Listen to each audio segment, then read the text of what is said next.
Pendengarku dimanapun berada dan sementara melakukan pekerjaan apapun, luangkan waktumu sedikit untuk mendengar sebuah pengajaran rohani hari ini, tepatnya Minggu 10 Oktober 2021. Dengan rendah hati hamba-Mu ini memohon kepadamu, sekiranya sudi berkenan dapat mendengar dan menyimak sebuah premis sesuai fakta bahwa orang yang mati rohaninya seperti sosok manusia yang telah menjadi bangkai. Diteriaki pun tidak mendengar, ditusuk jarum pun tidak memberi reaksi, disiram air panas pun tidak bergerak. Rohmu adalah hidupmu dan rohmu butuh makanan juga. Perut kita butuh makan dan perut akan kembali menjadi debu dan rohmu kembali kepada yang menang atau yang kalah. Yang menang dapat Firdaus, yang kalah dapat lautan api. Yang menang atas maut atau lautan api hanya satu sosok saja, dan itu adalah Yesus Kristus. Dia tidak punya kawan-kawan, dia sendiri saja. Rasul-rasul dan Paulus pun mengajarkan kita untuk menang seperti Yesus yang telah menang atas maut atau kematian. Dalam Efesus pasal 2 ayat 1 sampai dengan 10, Paulus mendeskripsikan kepada kita apa dan bagaimana supaya kita menang. Semuanya adalah kasih karunia. By grace through faith, kata Paulus. Kamu dahulu sudah mati karena pelanggaran-pelanggaran dan dosa-dosamu. Kamu hidup di dalamnya karena kamu mengikuti jalan dunia ini, karena kamu mentaati penguasa-penguasa angkasa, yaitu roh yang sekarang sedang bekerja di antara orang-orang durhaka.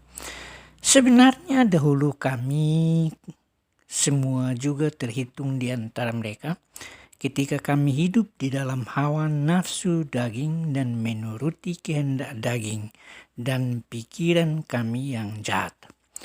Pada dasarnya kami adalah orang-orang yang harus dimurkai sama seperti mereka yang lain. Tetapi Allah yang kaya dengan rahmat oleh karena kasih-Nya yang besar yang telah dilimpahkannya kepada kita, telah menghidupkan kita sama-sama dengan Kristus, sekalipun kita telah mati oleh kesalahan-kesalahan kita. Oleh kasih karunia kamu diselamatkan. Dan di dalam Kristus Yesus Ia telah membangkitkan juga kita dan memberikan tempat dengan Dia di sorga. Supaya pada masa yang akan datang Ia menunjukkan kepada kita kekayaan kasih karunia-Nya yang melimpah-limpah sesuai dengan kebaikan-Nya terhadap kita dalam Kristus Yesus. Sebab karena kasih karunia kamu diselamatkan oleh iman. Itu bukan hasil usahamu tetapi pemberian Allah. Itu bukan hasil pekerjaanmu. Jangan ada orang yang memegahkan diri. Karena kita ini buatan Allah, diciptakan dalam Kristus Yesus untuk melakukan pekerjaan baik yang dipersiapkan Allah sebelumnya. Ia mau supaya kita hidup di dalamnya. Yang dibacakan ini tertulis dalam Efesus pasal 2 ayat 1 sampai dengan 10. Injil menurut Paulus adalah jiwanya pengikut Kristus. Sebagai perhiasan teologis, karena Injil merupakan berita yang menyuguhkan satu, jalan satu-satunya menuju keselamatan hidup di kekekalan, dan yang kedua adalah pengampunan dosa, dan yang ketiga terhindar dari hukuman neraka. Tolak dari pasal 1 dalam surat Efesus, Paulus menulis bahwa sebagai umat yang percaya kita mendapatkan sebuah warisan kekal dan boleh menjadi puji-pujian bagi kemuliaannya. Di ayatnya yang ke-12.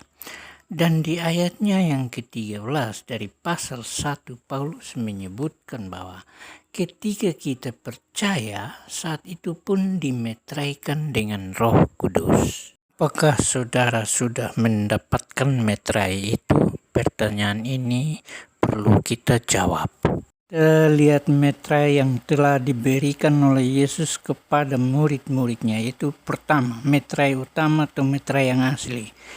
Di Kisah Rasul pasal 1 ayat 8 yang berkata, "Kamu akan menerima kuasa kalau Roh Kudus turun ke atas kamu, dan kamu akan menjadi saksiku di Yerusalem dan di seluruh Yudea dan Samaria dan sampai ke ujung bumi." Meterai yang kedua diberikan kepada Paulus, yaitu merupakan meterai kopian di 1 Korintus pasal 1 ayat 17 yang mengatakan, "Kristus mengutus aku bukan untuk membaptis, tetapi untuk memberitakan Injil, dan itu pun dengan hikmat perkataan, supaya salib Kristus jangan menjadi sia-sia." Saya sejajarkan meterai kedua yang diberikan kepada Paulus itu adalah meterai kopian, dan yang disebut penerima meterai ini adalah para penatua jemaat dan para diaken, karena yang berhak membaptis hanyalah pendeta. Berarti pendeta penerima meterai asli, meterai pertama, kita yang orang Kristen meterai kedua. Kita tidak harus menuntut hak, tetapi kita wajib memberitakan Injil tanpa upah. Kita simak 1 Korintus 9 ayat 14 dan 15 yang mengatakan, "Demikian pula Tuhan telah menetapkan bahwa mereka yang memberitakan Injil harus hidup dari pemberitaan Injil." Di ayat 15, "Tetapi aku, Paulus, tidak pernah menggunakan satu pun dari hak itu. Aku tidak menulis semuanya ini supaya aku pun diperlakukan juga demikian. Sebab aku lebih suka mati daripada sungguh kemegahanku tidak dapat ditiadakan siapapun juga." Artinya bahwa Paulus itu mempunyai kewajiban untuk memberitakan Injil, tetapi dia tidak memiliki hak untuk menuntut. Dalam usaha Paulus adalah berusaha sekuat tenaga dan biaya yang dia pergunakan sendiri, supaya setiap orang atau setiap manusia berseru kepada nama Tuhan. Atau lebih jelas kita lihat dalam Roma pasal 10 ayat 13 sampai dengan 14 yang berkata, "Barang siapa yang berseru kepada nama Tuhan akan diselamatkan." Jadi iman timbul dari pendengaran, dan pendengaran oleh firman Tuhan di Roma pasal 10 ayat 17. Dan Roma pasal 10 ayat 14 yang berkata, "Bagaimana orang lain atau mereka dapat berseru kepadanya jika mereka tidak percaya kepada dia? Bagaimana mereka dapat percaya kepada dia jika mereka tidak pernah mendengar tentang dia? Dan bagaimana mereka mendengar tentang dia jika tidak ada yang memberitakannya?" Ini pertanyaan ini yang harus kita laksanakan secermat-cermatnya, bahwa seperti saya memberitakan Injil lewat channel saya ini bukan tujuan supaya saya dibayar, tapi tujuannya adalah melengkapi Roma pasal 10 ayat 14 ini, supaya banyak orang berseru kepada nama Tuhan. Samping itu, saudara, Allah menganggap kami layak untuk mempercayakan Injil kepada kami. Karena itulah kami atau saya berbicara bukan untuk menyukakan manusia, melainkan menyukakan Allah yang telah menguji hati kami. Saudara, bandingkan dengan yang ditulis di dalam 1 Tesalonika pasal 2 ayat 4. "Inilah usaha kami supaya saudara-saudara atau saudara-saudara kita yang lain dapat berseru kepada nama Tuhan kita Yesus Kristus atas pemberitaan kami." Itulah usaha kami. Apabila saudara beralih kepada satu kitab yang luar biasa, yaitu Wahyu, tepatnya Wahyu 14 ayat 6, Yohanes melihat seorang malaikat terbang di tengah-tengah langit, dan padanya ada Injil yang kekal untuk diberikannya kepada mereka yang diam di bumi. dan kepada semua bangsa dan suku dan bahasa dan kaum. Dan dari penggalan kalimat ini kita dapat menarik kesimpulan bahwa Injil adalah suatu kabar baik yang harus dikabarkan, bukan dijual. Kata Injil digunakan sekitaran 100 kali dalam Perjanjian Baru. Injil sendiri diambil dari kata Yunani euangelico atau euangelion yang berarti suatu kabar baik. Oleh karena itu perlu disampaikan, dikabarkan, dideklarasikan, diproklamasikan. Apa arti Injil itu sebenarnya? Yang sebenarnya adalah Injil kabar baik. Bila saudara beralih kepada satu kitab yang luar biasa, yaitu kitab Ayub, kitab Wahyu maksudnya.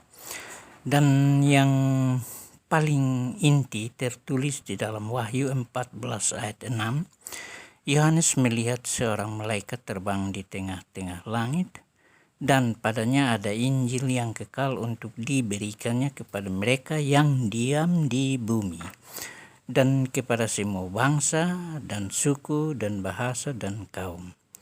Dan dari penggalan kalimat ini kita dapat menarik kesimpulan bahwa Injil adalah satu kabar baik yang harus dikabarkan oleh siapa saja, tidak terikat pada hukum legalitas manusia.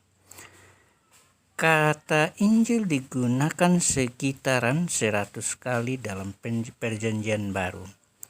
Injil sendiri diambil dari kata Yunani euangelion yang berarti suatu kabar baik. Oleh karena itu perlu disampaikan, dikabarkan, dideklarasikan, diproklamasikan, dan yang lebih bagus adalah dikenalkan kepada orang lain, bangsa lain, suku lain, agama lain. Apa artinya Injil itu yang sebenarnya? Yang sebenarnya adalah kabar baik. Apa sebenarnya misi dan visi malaikat pembawa Injil itu? Jika kita bandingkan penulisan yang disampaikan oleh Rasul Paulus di Kolose pasal 1 ayat 5 bahwa manusia harus punya pengharapan hidup di masa depan. Melalui apa? Melalui pekabaran Injil dan pemahaman Injil dan mendeskripsikan Injil kepada orang lain, supaya orang lain juga memiliki hidup, pengharapan hidup di masa yang akan datang. Karena pengharapan ini disediakan bagi manusia di sorga.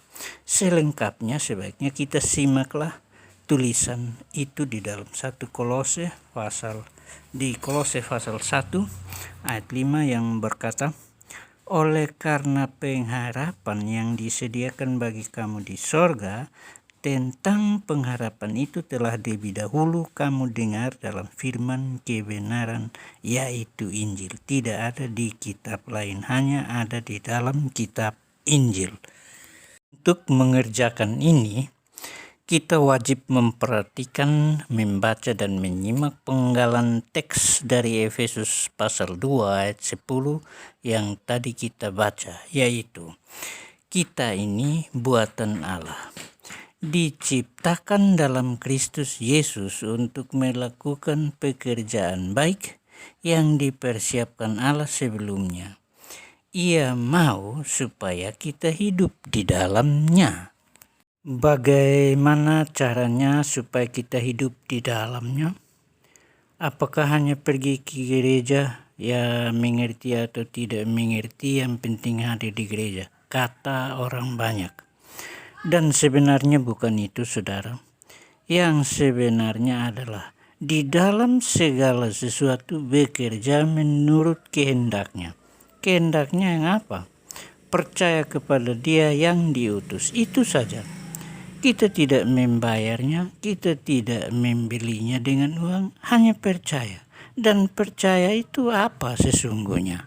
Untuk sampai dengan standar pemahaman ini, sebaiknya kita lihat, kita simak bagaimana Paulus yang awal mulanya bernama Saulus, dan Saul pergi ke Damsyik lewat jalan Damaskus, bukan untuk tukaran mimbar dengan Petrus, tukaran mimbar dengan Filipus atau Thomas atau yang lain-lain, tapi mau membunuh mereka. Lihat kisahnya di Kisah Rasul pasal 9 ayat 1 sampai dengan 19. Full ceritanya. Dan di Kisah Rasul pasal 8, Filipus mulai berkhotbah. Apakah Saulus yang telah dirubah atau dikonversi namanya menjadi Paulus, yang awalnya Saulus, mendapat otoritas Tuhan karena percaya? Tidak sama sekali. Ini kembali lagi berbicara tentang otoritas Tuhan.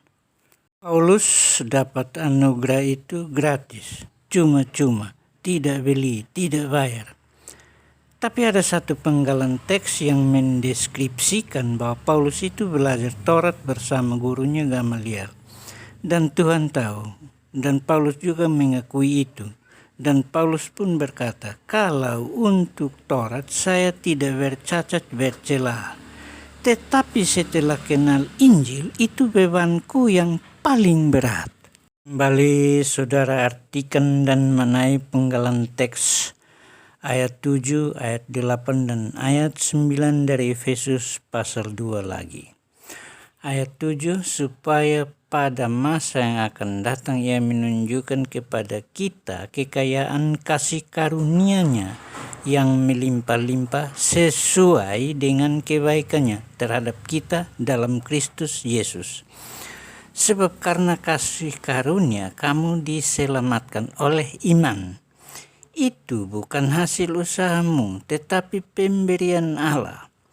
Itu bukan hasil pekerjaanmu. Jangan ada orang yang memegahkan diri. Itu pemberian Allah. Injil itu milik Tuhan Yesus, Putra Allah. Injil itu kasih karunia. Injil itu damai sejahtera. Yesus benar tidak menulis Injil, tetapi oleh murid-muridnya sudah diberikan kuasa. Dan Paulus yang diberikan kuasa juga untuk memberitakan Injil itu tertulis di Kisah Rasul pasal 20 ayat 24 yang berkata, tetapi aku tidak menghiraukan nyawaku sedikit pun, asal saja aku mencapai garis akhir dan menyelesaikan pelayanan yang ditugaskan kepadaku oleh Tuhan Yesus kepadaku. Saya ulangi, pelayanan yang ditugaskan kepadaku oleh Tuhan Yesus untuk memberi kesaksian tentang Injil kasih karunia.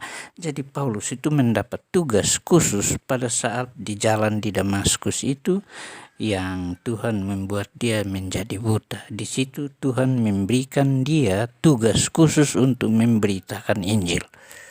Satu penggalan teks lagi yang muncul ketika Paulus sudah berulang-ulang kali mengunjungi jemaatnya yang dibangun di Galatia. Ketika Paulus berada di dalam penjara dan mendapat laporan bahwa ada yang memutarbalikkan Injil Kristus, makanya Paulus menuliskan itu dalam Galatia pasal 1 ayat 6. Dan ini sudah terbukti banyak berkembang akhir-akhiran ini. Saya takut jangan sampai di antara kita terjerumus karena tidak tahu Injil yang sebenarnya. Paulus dalam teks itu dia menulis begini, aku heran bahwa kamu begitu lekas berbalik daripada Dia yang oleh kasih karunia Kristus telah memanggil kamu dan mengikuti suatu Injil lain yang sebenarnya bukan Injil. Hanya ada orang yang mengacaukan kamu dan yang bermaksud untuk memutarbalikkan Injil Kristus. Di jemaatnya yang ada di Korintus juga, Paulus mengingatkan mereka, katanya, aku takut kalau pikiran kamu disesatkan dari kesetiaan kamu kepada Kristus, seperti Hawa diperdaya oleh ular itu dengan kelicikannya. Apa sampai dengan saya menyinggung hal ini, saudara? Akhir-akhir ini banyak yang muncul dengan semacam ajaran baru yang keluar dari rel yang sebenarnya. Memang Yesus juga sudah berkatakan ini kepada murid-muridnya. Tapi saya belum ingin masuk secara mendalam ke urusan ini. Sebelum saya masuk ke kasus ini, saya peringatkan. Asal saudara jangan mengabdi kepada dua Tuhan, yaitu kepada Tuhan dan kepada Mammon. Artinya, berbakti kepada Tuhan tetapi menginginkan uang, itu yang kacau. Kita tidak bisa mengabdi kepada Tuhan atau meminta Tuhan untuk memberikan kita kekayaan materi. Itu dilarang keras oleh Tuhan. Matius 6 ayat 24 dan masih banyak cuplikan ayatnya yang lain. Saya akan berbicara khusus tentang ini di segmen yang lain. Memang ada celah ayatnya seperti mintalah maka akan kuberikan kepadamu. Tetapi itu kalau saudara diberikan berarti saudara harus mengerjakan, melakukan kehendak Bapa. Bukan dia meminta-minta saja, tidak melakukan kehendak Bapa, dia akan kasih. Ayat itulah yang memberi peluang untuk iblis masuk, untuk menjadi malaikat terang, seperti yang dideskripsikan Paulus di dalam 2 Korintus pasal 11 ayat 12 sampai dengan 14. Saya akan perdalam ini di lain kesempatan. Kita berpisah dan akan bertemu di lain kesempatan. Terima kasih.